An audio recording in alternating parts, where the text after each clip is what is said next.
There are three types of planets: luminaries, starry planets, and dark planets. The two luminaries, the sun and the moon, represent the self. These two planets, therefore, reveal who the person is. The five starry planets are Mars, Mercury, Jupiter, Venus, and Saturn. They represent the aspects of the self with which the individual uses to move through life.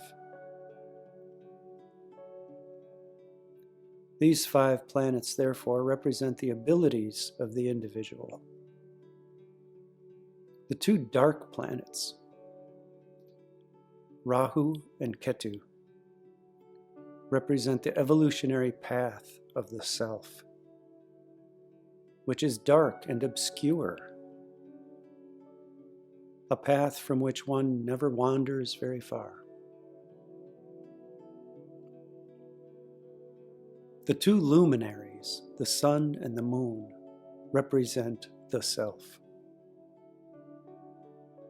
The sun represents the core self, the soul, and its well-being indicates the individual's intuitive awareness of their core self. The sun also represents the part of the core self that the individual is inspired to express. The moon represents the conscious self, and its well-being indicates the consciousness and attitude with which the individual perceives themselves, and, by extension, life. While the sun represents that which the individual is inspired to express and achieve, the moon represents that with which the individual is more comfortable, familiar, and at home. The five starry planets, Mars, Mercury, Jupiter, Venus, and Saturn, they represent qualities of the self, as well as being the arms and legs with which the self performs its activities.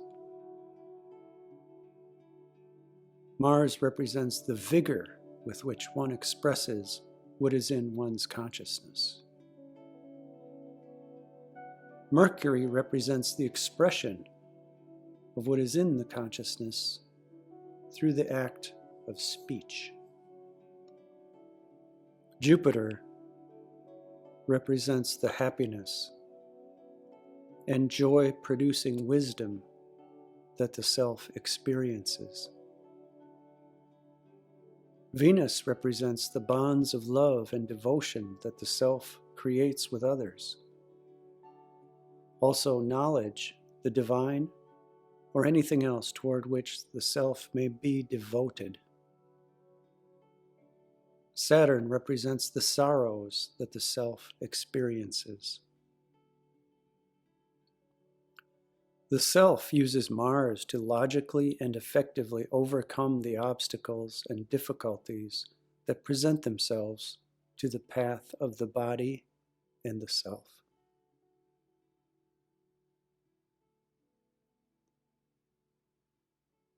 The self uses Mercury to negotiate and manage its way towards success and productivity in whatever realm the self may find itself involved. The self uses Jupiter to safely guide itself through the many possible pitfalls in life, and to forgive and to provide goodwill to others. The self uses Venus to evaluate the opportunities that come its way. And the self uses Saturn to weather the unavoidable difficulties and losses of life.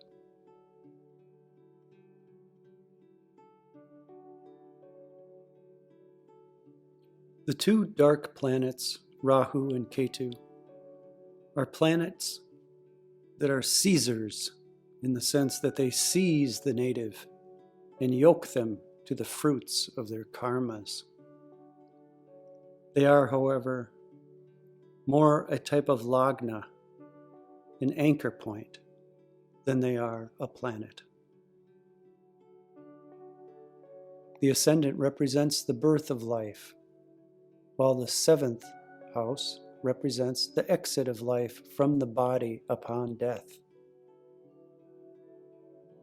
Rahu and Ketu, being the intersection of the moon's revolution with the zodiac, represent the path of the jiva, the living being of consciousness, symbolized by the moon.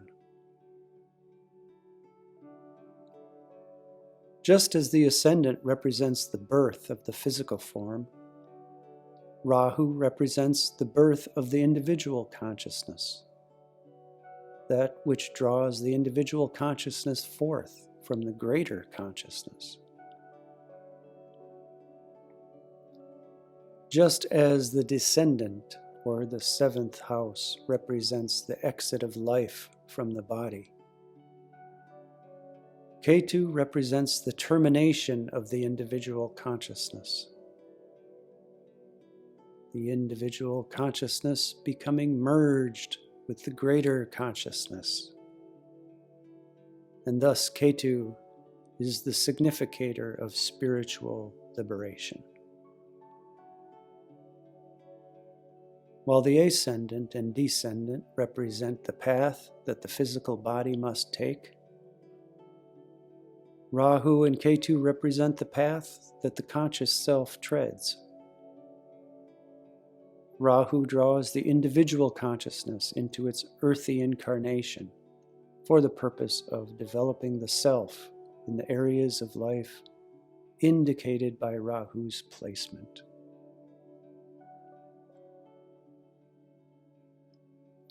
As the self becomes sufficiently developed, Ketu merges the individual consciousness with the greater consciousness by withdrawing it from its narrow vision towards a wider and all-encompassing vision that is relevant to the areas of life indicated by Ketu's placement.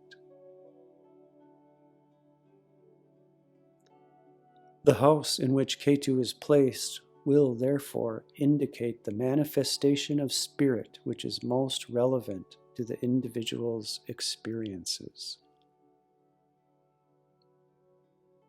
Rahu and Ketu are the path of the conscious self, and since the self is constantly evolving toward greater consciousness, Rahu and Ketu represent the evolutionary path.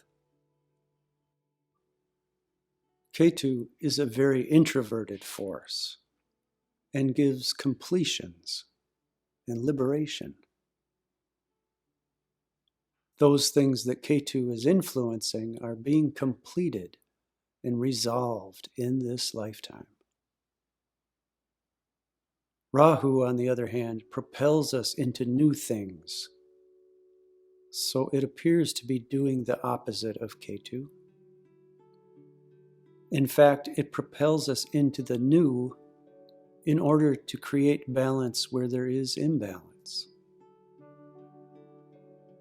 For as long as there is imbalance, there can be no completion or liberation. Rahu and Ketu are always opposite each other. The law of opposites holds that opposites are the same when taken to their furthest extreme. Though operating differently, Rahu and Ketu are actually working together. Ketu is overly premeditative and self-controlled, sometimes to the point of implosion, while Rahu is lacking discrimination and is chaotic, lacking any control. Rahu creates the chaos that forces Ketu to let go of control and develop flexibility, surrender, and detachment instead. The more overly controlled Ketu, the more chaotic will be Rahu. Thus, managing Rahu allows for Ketu to experience detachment, acceptance, and true peace. These transformations serve to change the individual's attitude about something that seems impossible by forcing them to look at it from a higher perspective where it becomes possible. It is this transformation that is most important.